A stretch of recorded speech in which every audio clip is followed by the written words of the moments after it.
KCR speech పై CM Revanth counter ఇచ్చారు. ఎల్కతుర్తి సభలో కేసీఆర్ తన అక్కసు మొత్తం ఎల్లగక్కారని విమర్శించారు.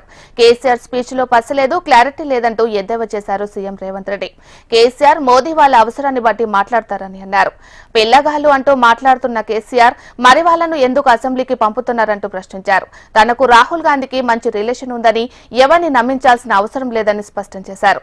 ఇందిరాగాంధీ లాంటి ప్రధాని భారత్ కు కావాలని, ప్రపంచంలోనే ఇందిరాగాంధీ లాంటి యోధురాలు లేరని కొనియాడారు సీఎం రేవంత్ రెడ్డి.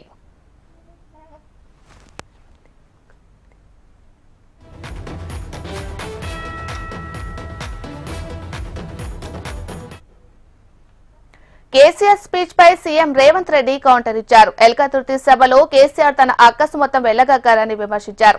కేసీఆర్ స్పీచ్ లో పసలేదు, క్లారిటీ లేదంటూ ఎద్దేవా చేశారు సీఎం రేవంత్ రెడ్డి. కేసీఆర్ మోదీ వాళ్ళ అవసరాన్ని బట్టి మాట్లాడతారని అన్నారు. పిల్లగాళ్లు అంటూ మాట్లాడుతున్న కేసీఆర్ మరి వాళ్ళని ఎందుకు అసెంబ్లీకి పంపుతున్నారంటూ ప్రశ్నించారు. తనకు రాహుల్ గాంధీకి మంచి రిలేషన్ ఉందని, ఎవరిని నమ్మించాల్సిన అవసరం లేదని స్పష్టం చేశారు.